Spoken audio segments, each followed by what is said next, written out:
Welcome back guys, thank you very much for joining me. Today we're going to take a look at my nice new little treat. It's a Stanley Fatmax tool backpack. This is the 1956-11 model, and like anything guys, we're going to dive straight into it. We're going to see what the bag's got to offer, we're going to take a look inside, and then we'll chuck some tools in and see how we get on. So taking a quick look at the specification, it's got a dual zip opening, 5 external, 10 internal and 17 tool pockets, 32 pockets in total. It's got a dual shoulder strap and handles, it's got a plastic base, it's a heavy duty fabric and solid base, separate laptop compartment or paperwork compartment, an internal tool divider. This is the Fatmax brand, obviously the black and yellow. Its total depth is 250mm, height 510 and width 400.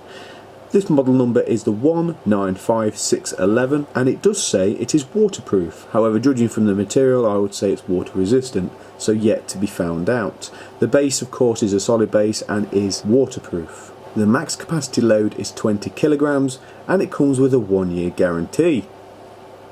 So we've taken a look at the bag and seen what it's got to offer. I've put some tools in there. In the front we've got the most common used items, meaning washers in a small little tub, you know, tap washers, boiler washers, anything like that. We've also got a tape measure, again for measuring up, and some spare compression fittings.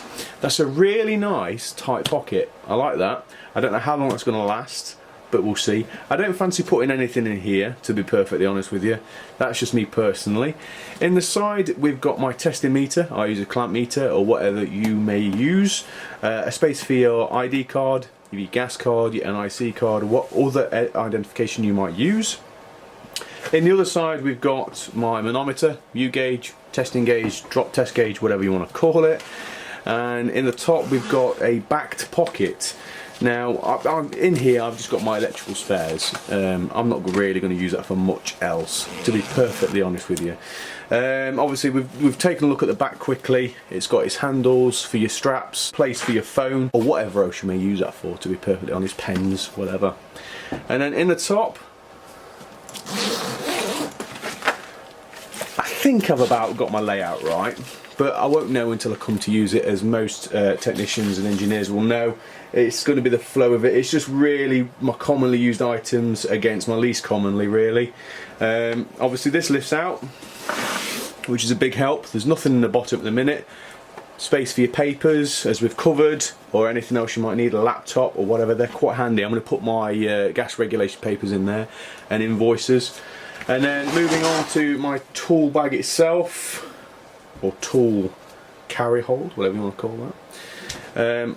Obviously most commonly used items at the front, moving on to screwdrivers, wrenches, grips and so on, and then on the back least common items that I might come across, snips, grips and so on. So I think that's going to work quite nicely for me, judging from what work I've got on and what I've got to come across in my new role. And I mean, don't get me wrong, everybody's bag will be different. I'm sure your tools will be aligned differently, and of course there is some tools missing out of here that I do need to put in, but at least I've got the core items in and out of the way. So really guys, I mean, I'm moving from a more installation point of view to a technical service role. So I think this is going to really benefit me. It's got a lot to offer. It's quick, easy access. It displaces all the weight ratio across your shoulders, which is always good. Instead of awkward carrying, like you're carrying your ladders in one hand, your tool bag in the other, a bucket, maybe a dust sheet. So I think this is going to really free up my hands. Well, I'm hoping so anyway. It wasn't too expensive at $36.99. Could have been near 40 quid. I'll drop a link below to Amazon so you can check it out for yourselves, and if needs be you can order yourself one. But above all, I think it's got a lot to offer. Fingers crossed. As I said before, this is my only tool backpack I've ever had. So I will do a follow-up review in a couple of months' time and let you know how I'm getting on. So I hope you have enjoyed the video guys. Make sure you give me a thumbs up, hit the subscribe button, and I'll see you on the next video.